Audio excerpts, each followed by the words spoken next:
ভণ্ড কবিরাজ কিভাবে চিনবেন? আজকে অনেক মানুষ প্রতারিত হচ্ছে।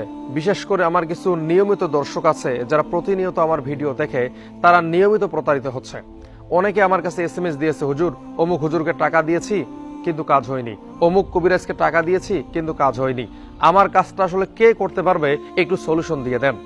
যারা এরকম সমস্যায় ভুগছেন, বিয়ে হচ্ছে না, স্বামী স্ত্রীর মধ্যে বনিবনা হচ্ছে না, স্বামী চলে গেছে, বিদেশ থেকে স্বামী আসতেছে না, এরকম সমস্যার মধ্যে যারা আছেন, অবশ্যই তারা কোনো ধার্মিক হুজুরের কাছে যাবেন, যাদের নাম আছে, যাদের পরিচয় আছে, যাদেরকে বাংলাদেশের মানুষ চিনে, যাদের কথা শুনলে আপনারা বিশ্বাস পান, এই সমস্ত মানুষের কাছে যাবেন।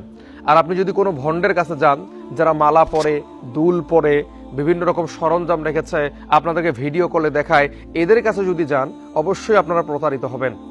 এই জন্য আমি আমার দর্শকদের কাছে বলবো, কোনো ভণ্ড লোকের কাছে যাবেন না, তাহলে আপনার টাকা লস হবে, আপনার ব্যক্তিত্ব পর্যন্ত নষ্ট হয়ে যাবে।